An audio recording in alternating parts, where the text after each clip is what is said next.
Терминот затвор не е само некој да се лиши од слобода и да биде заборавен. Туку треба да се работи на негова ресоциализација, грижа, постпенална грижа и поддршка.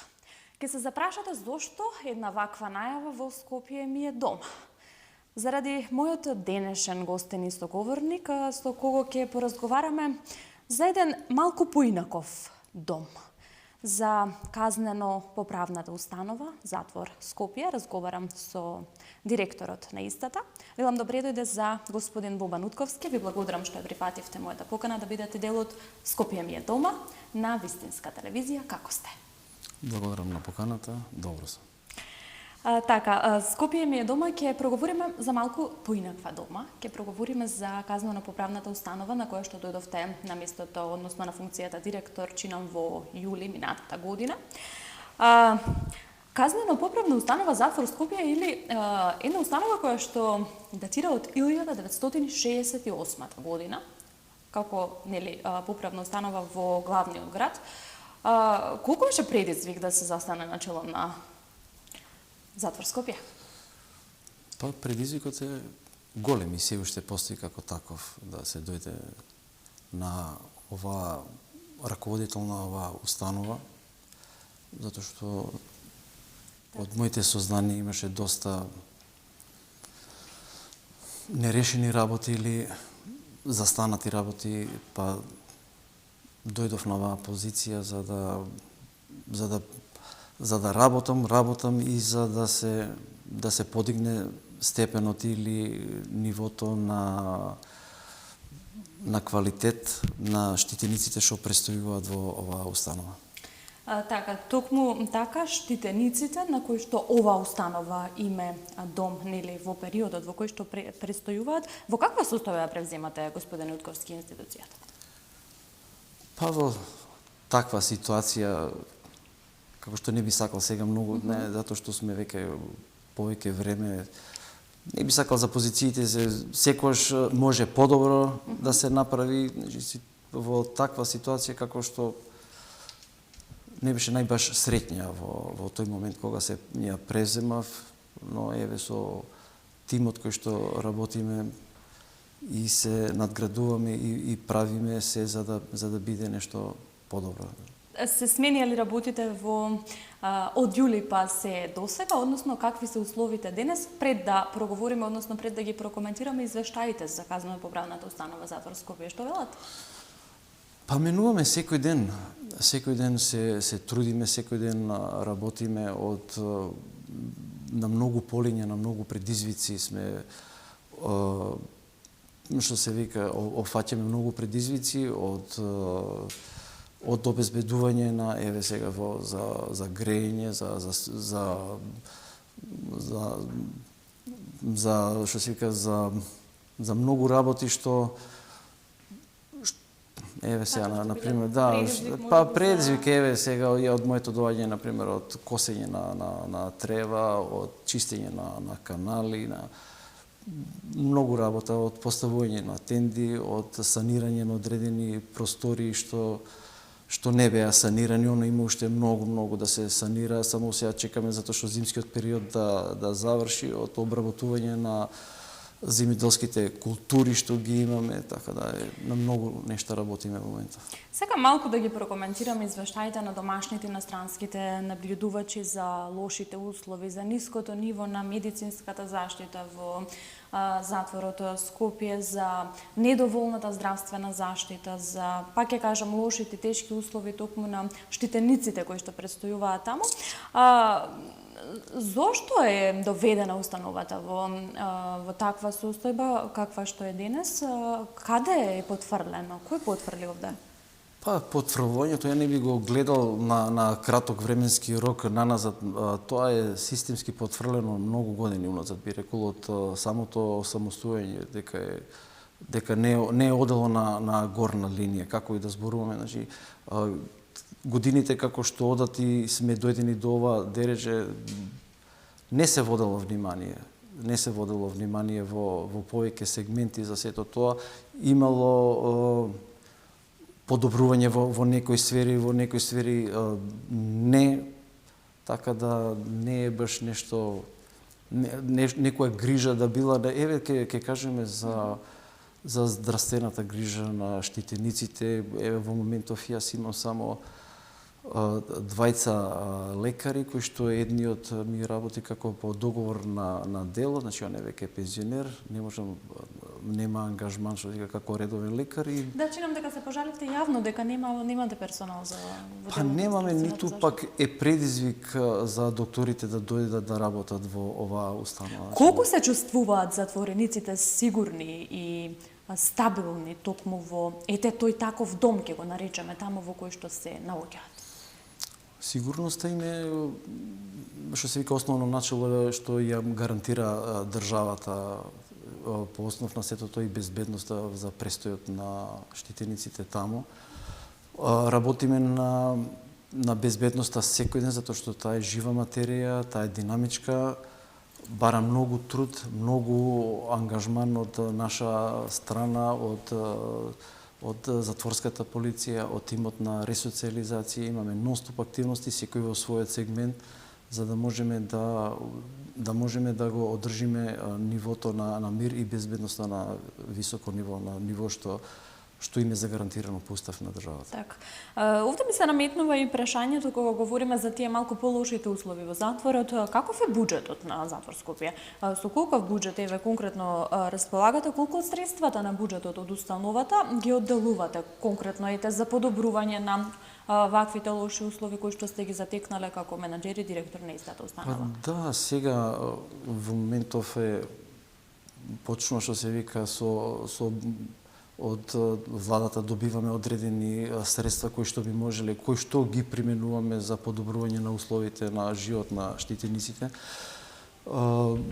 Оди сето тоа парцијално, но сепак е задоволително, не на она ниво што е потребно во моментов одеднашка да ни дозволат, например, со поголема што се вели парична сила да можеме одеднаш да завршиме, затоа што нашите проекти се малку поголеми во однос, но во сепак работите одат на добро. Еве, дозволено ми е проект, има еден започнат од претходниците за гасовод, да можеме таа топлинска енергија за зимниот период, што сега се грееме на нафта, да ја замениме со газ.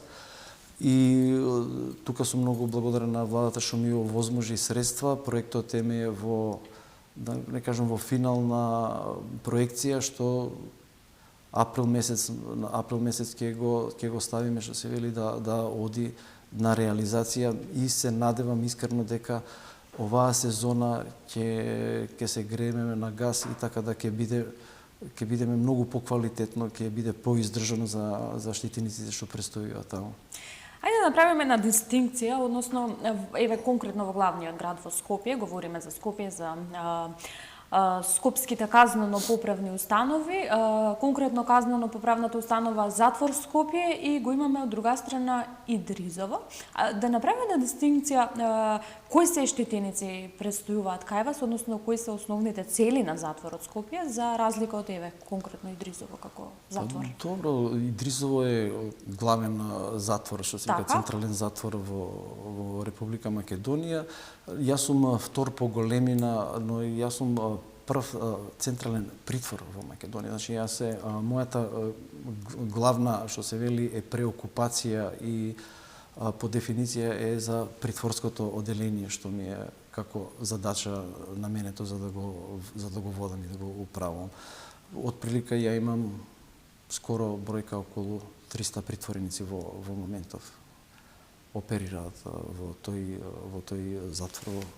Така. Кога говориме за казните, првично од 1968 година главната цел била, чинам, до 3 години казна. Каква е денес? Кои се штитеници престојуваат? И сега е за примарен сторител е до 3 години, а за секундарен е до година дена, така да тоа е основната поента за тука, но имаме одредени отстапки што се по стек на казна кои ќе се намалат, ќе дојдат до 3 години, ги носат во оваа установа од полуотворен, отворен или затворен тип, зависност од класификацијата која имаат. истите. Бевте неудобна мета на јавноста со проблемот со нелегалното користење на мобилните телефони токму во казнено-поправната установа затвор Скопје. Имено, свесни сме дека тоа постојано се случува. Како успевате да се справите со корупцијата што ви се случува во установата и со затворското подмитување? Па сега вака за телефоните поконкретно би кажал, затоа што тоа не е само во затвор Скопје, него таа е болка или предизвик за наше решавање во сите затвори што се во Македонија, колку ги имаме на бројка. Тоа е страшен предизвик што ние како институција се бориме, имаме одредени насоки од управата за санкции што ги следиме. Кога немаш доволна бројка на службеници, на затворски полицајци, во согласно со правата за санкции, побарувам да дојде одредено појачување од друга институција и да ми помогнат во сето тоа, затоа што сам сум со мала бројка не можам таква голема операција за одземање на телефоните да ја направиме. Споменавте правата за извршување на санкции. Може би е клише да ве прашам, меѓутоа, каква е соработката со... Одлична е соработката, да. Имаме комуникација, соработка на највисоко ниво. Кога говориме за корупцијата во самата затворска служба, каков е односот, конкретно вам како менаџер со останатите вработени внатре? Има ли систем на доверба, бидејќи вие самите кажавте дека тука потврлаат вработените во затворот. Сето тоа се случува како еден круг. Ова е малце покомплексно прашање. Не би го одговорил дека само се одреден сегмент од службениците потврлаат. Тука е малку, системот ми е малку еродиран од повеќе аспекти, немаме квалитетна ограда што би требало да кореспондира со европските услови за безбедност. Тука имам исто така направено одреден проект план што кога ќе се реализира многу работи ќе се намалат. Втора работа е што се наоѓам јас веќе самиот затвор кога бил проектиран како таков бил надвор од градско подрачје, но сега со текот на годините како веќе станува урбанизиран и дел од градот Скопје, тоест од во општината Шутка, кај што се опколен сум со куќи, со улиците се така да... Како ќе прокоментирате локацијата на установата? Па локацијата сега не е баш нешто најдобра во моментов таа локација. Има ли реакции од конкретно од Па од населението немаме, затоа што нема зашто да има, но штитениците што се вели се внатре од оваа страна немаме. Некои си доперни точки ние држиме од оваа страна, они си се... Која би била една идеална локација за една ваква? Па нешто имаме планови со господинот Пандов, нешто има он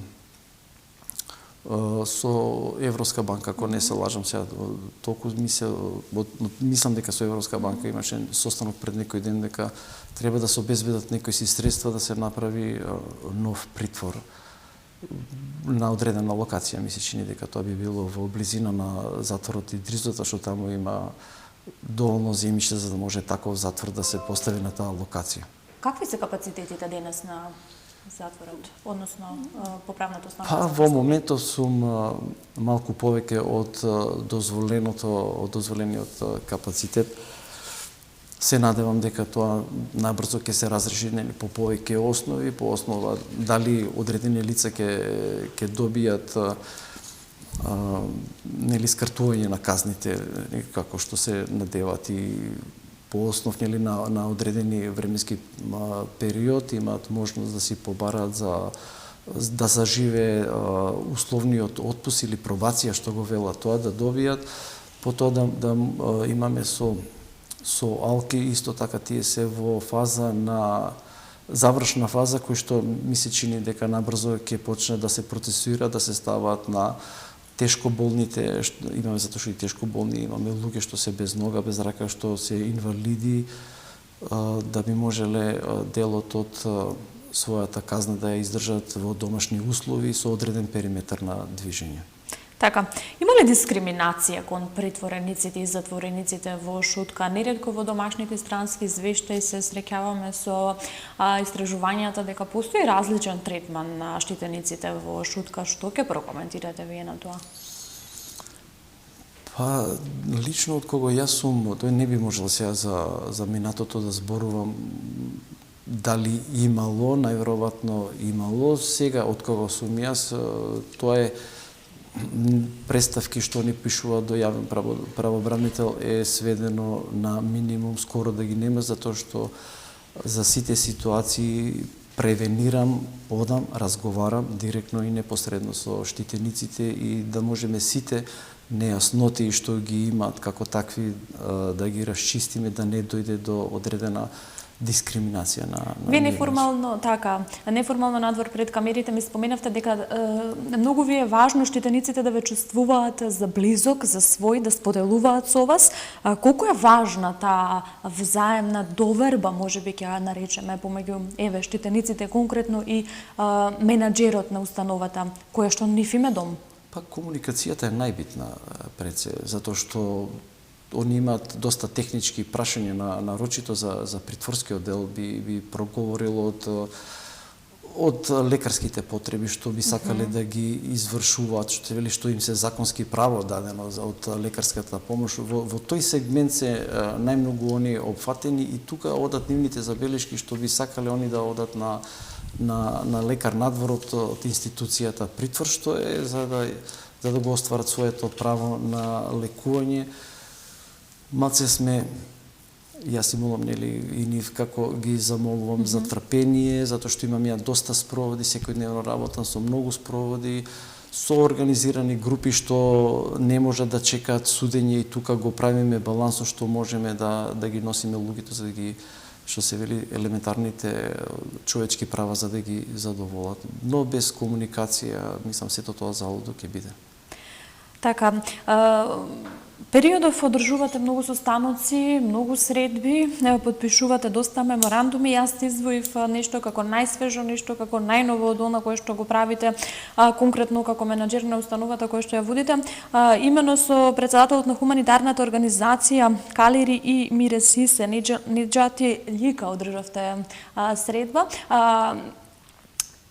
Од која потреба сте водени за ваквите средби со станоци, односно која е целта на ваквите соработки конкретно за штитениците? Што придонесуваат ваквите средби? Постојано ве гледаме на некоја...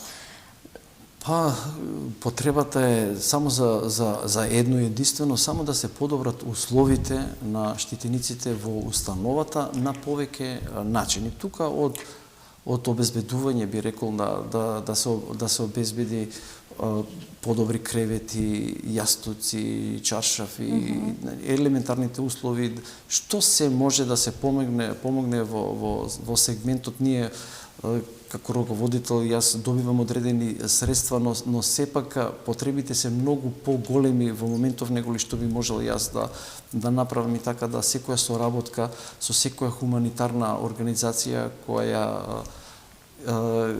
ќе биде, што се вели, ангажирана. Јас сум многу благодарен на секое поле. Да, еве оваа конкретно организација по повод благословениот месец Рамазан доделила 50 пакети со прехранбени производи на лица ранливи категории во затворите, лица лишени од слобода, нели притвореници или штитеници.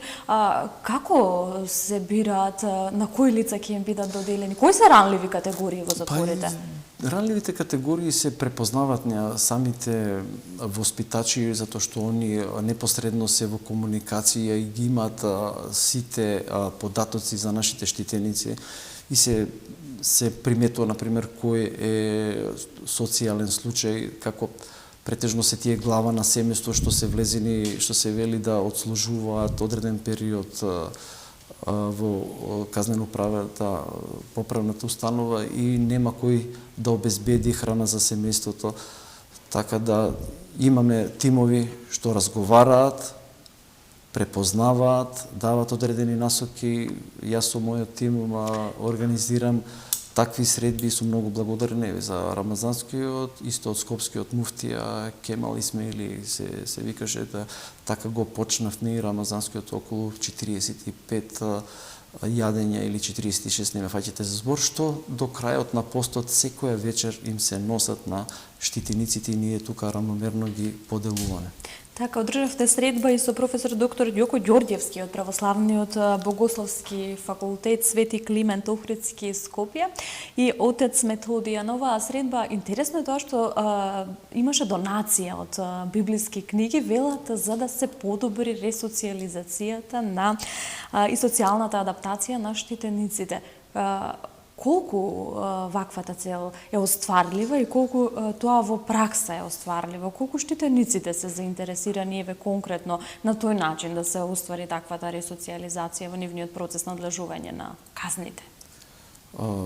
Пред се благодарност до Богословскиот факултет што дојде во нашата установа, што ни донираше одредена литература, и ние сме во подготовка на библиотеката да биде, имаме и со Националната библиотека во исто со работка, и од таа страна ќе добиеме книги. Имам и уште од една организација што добивам книги, сега не можам да се сетам точно на името, значи книги имаме во доволен број и еве сега као куризитет да кажам, влегувам во една од просториите кај што престојуваат штитениците. Тројца беа внатре, тројца со книги беа. Тоа е одлично. Да, значи тројца 3 од 3. Тоа е за мене, викам, фрапантно, викам, вау, викам, до каде сте вие стигнали, викам, секоја чест на. Подобрена ли е сликата во затвор Скопје? Се подобрува секој ден. Се подобрува. Не можам да речам дека е брилјантна, него се подобрува, секој ден се подобрува. Остваривте, односно подпишавте меморандум со ректорот на Универзитетот Мајка Тереза. Конкретно предпоставувам дека се работи за, кога станува збор за универзитет од другата страна, факултет, со филозофскиот факултет исто така, предпоставувам дека станува збор за студенти кои што можат да посетуваат, нели, пракса кај вашата установа како дел од, нели, да се запознаат со оној процес на ресоциализација кој што се изучува на самите факултети. На правниот факултет сведок сум дека истото се случуваше како пракса. Колку ви доаѓаат во посета, еве конкретно студенти?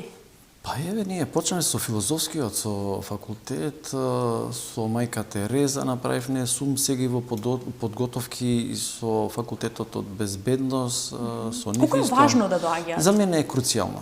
Круцијално се сето тоа, затоа што самите студенти кои ќе дојдат, сега теоретскиот дел е едно нешто, но кога ќе почувствуваш миризбата, кога ќе почувствуваш, кога ќе видиш во моментов. Кој друг треба да дојде таму да види? Па треба сега. Треба многу луѓе да дојдат, барем да посетат на 10 минути 15 да видат. Не би коментирал тоа. Остваривте средба кога говориме веќе за соработките со Министерството за правда, секако веќе вие сте и дел од Министерството, соработувате со правата за извршување санкции, меѓутоа остваривте средба и со директорот на Агенцијата за национална безбедност. Колку ваквите луѓе се заинтересирани еве конкретно за ситуацијата со затворот? Есенцијална е таа соработка со директорот или секторот што го раководи, и исто така и со Министерството за внатрешни работи. Значи тие се два есенцијални што се вели момента на работење со работење. Без нив јас не би можел да работам, да раководам, ниту пак тие што црпат одредени информации што се од витално значење за државата, не би можеле да работат. Значи, ние сме тесно поврзани, имаме одлична соработка. Има ли слух од страна на, еве, конкретно директорот на Агенцијата за извршување санкции, господинот Александар Пандов, за активности во настока на подобрување на самите услови? Голем борец е господинот Пандов во сето тоа. Голем борец е, голем двигател, неуморен двигател е во сето тоа. Се бори, доста лавовски се бори, така да има подршка од нас, од 12 директори, што он сето тоа го прави на добар, на професионален начин. Кога говориме за условите во затворот Скопје, поставивте рефлекторско осветлување покрај патеките кои што водат до управната зграда. Какви се, конкретно во делот санитарните услови, инфраструктурните услови внатре во самата управна зграда, безбедноста конкретно во делот на условите? Сега да почнеме. Јас кога дојдов познав на патеката која ше двој од лева и десна страна имаме ниви, тоа беше во темница, не беа осветлени, поставивне рефлектори, поставивне одредени камери кои што може за да го следат движењето на штитениците. Инфраструктурно колку можеме ние се подобруваме, не може одеднаш, затоа што сепак се тоа огромни се, што се вели, зафати од градежен аспект. Сега затоа што зимата е во заминување, сакам да направам одредена дренажа на одреден од северна страна, затоа што ми се појавува влага, некако таа да ја исушам, да горе кровот да видиме, промена на кровна конструкција, ако може фотоволтаици, панели, нешто да идеме со струја, со напојување, да можеме да заштедиме колку што би може, затоа што сметките ни се големи, ние мораме, освен безбедноста, да мислиме и на домаќинското работење со институцијата. Колку штетениците се работно ангажирани во затвор? Кој одлучува за тоа? Тука е да ги поделиме работиве, затоа што во притворот тие не смеат да работат, значи законското не може. Тие се келиски систем, затоа што има презумпција на невиност и така натака, додека не добијат соодветен третман, нели, или да се ослободат или да одат на извршување на ваква, тие не може да бидат работно ангажирани. За останатите имаме во повеќе категории, имаме дали работат во столари, дали работат економија, за храна, значи во повеќе сектори се тоа ги определуваат тимот од ресоциализација, кога вршат разговори со нив, психолошкиот профил се цени, се гледа и им се нуди работа, што како они сами тука покажуваат одреден интерес. Има ли интерес, има ли волја, тоа ќе ве прашав, Има ли желба за конкретно за процесот на ресоциализација, се сваќаат ли суштински нивната, како да кажам, извршување на казната таму, меѓутоа целта за ресоциализација, токму всушност и примарната цел на самата установа, колку штитениците денес го сваќаат тоа и колку се враќаат, ете да кажам, излечени, променети после затвор шутка? Начално оди добро. Они се сите свесни за сето тоа што го направиле. Тоа што посебно ми е мило што се свесни за сето тоа. Делото што го направиле сега може по висина на казната се малку некои си незадоволни, но со тек на времето и тоа го преболуваат и одат понатака. Тимовите, нели, за ресоциализација работат со нив во повеќе аспекти, работно се ангажирани, поднесуваат молби за условен отпуск, имаат исто така третмани кои што се работно ангажирани, добиваат одредени погодности од 7 часа викенд и годишен одмор што им следуваат. Така тоа е кругот на нашиот начин на живење таму, додека не дојде до истекот на казна. Така, во повеќе наврати споменавте психолошка грижа токму за ваквите пациенти, односно штитеници. Има ли ангажирано психолози, односно на кој ниво е менталното здравје конкретно во затворот? Сега во затворот е окей. Да ви кажам дека Има психолози кои се конкретно ангажирани? Имам јас, например, психијатар што се вели работи во установата во Бардовци, во болницата и на наш бидејќи тоа е дел од процесот на ресоциализација. И доаѓа сега што имаме ние, сепак сме живи луѓе, флуктуират голем број на штитеници во нашата установа, имаме од секакви доаѓаат проценка прават, кои што се во моментов имаме еден што е веќе е хоспитализиран во болницата Бардовци и таму на понатамошно лекување. Тоа е што... Јас малку повторно ќе се навратам на самиот почеток, во колку одделенија е поделен затворот шутка, сакам да споменеме нешто и за женското одделение, имате ли женски штитеници?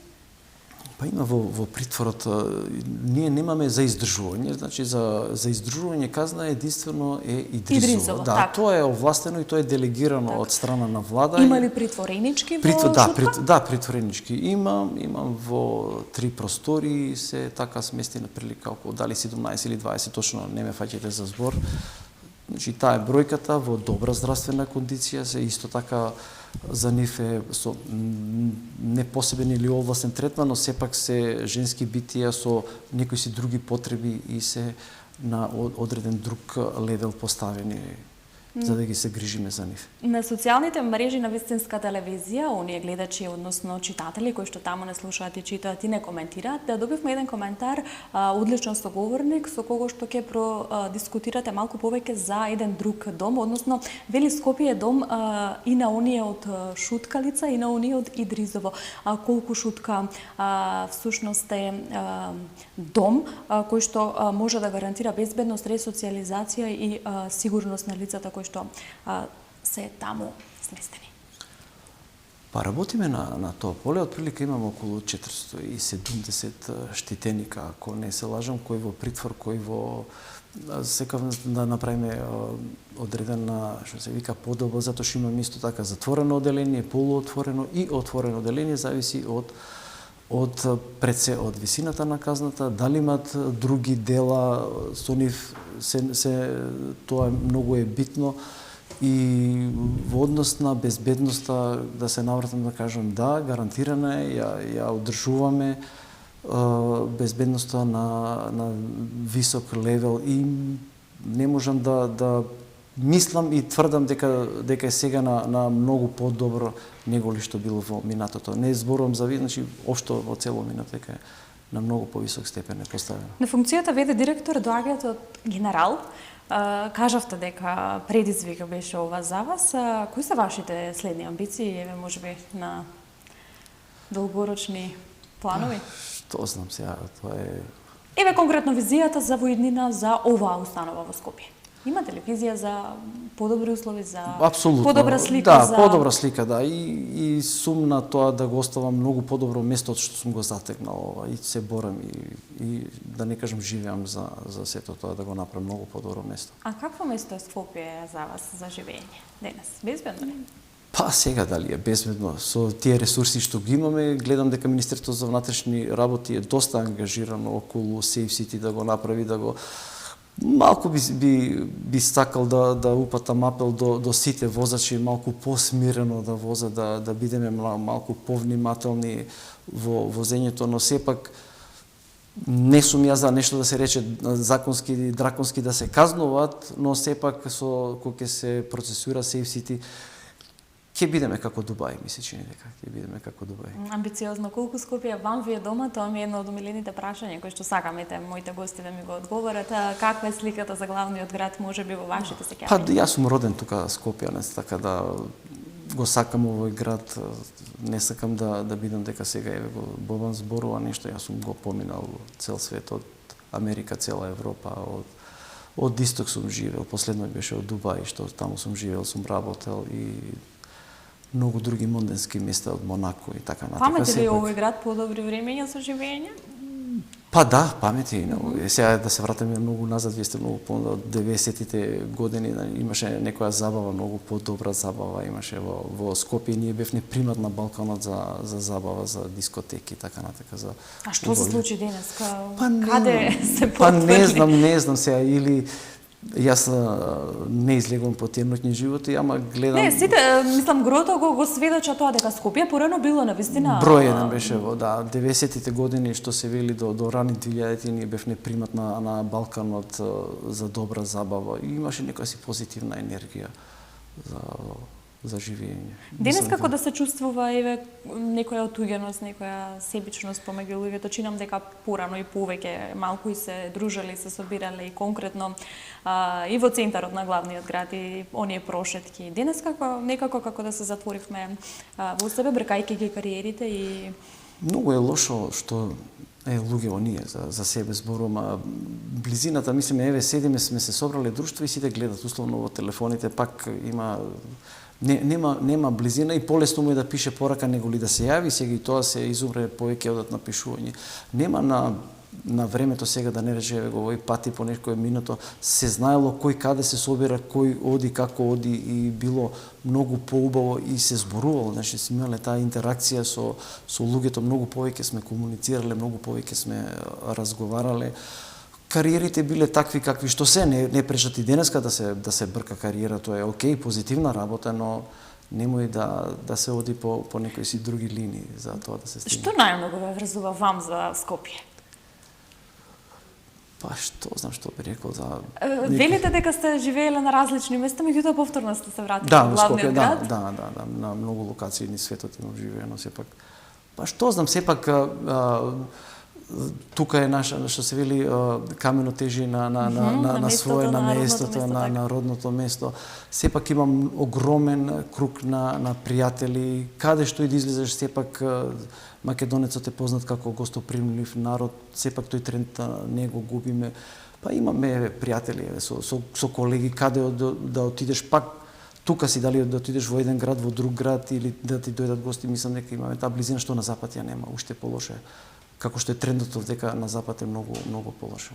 Така, а вие имате една убава визија, односно кажавте убави работи за главниот град. Се надевам оваа визија ќе ја примените и на установата на која што всушност е менаџер или директор, односно на казнено-поправната установа Затвор Скопје. Пред да го заокружуваме ова наше денешно дружење пред камерите, кои се активностите, еве конкретно, можеби некои од нашите гледачи ќе го интересира што ќе се случуваат еве во подобрување токму на условите на штитениците кои што живеат во.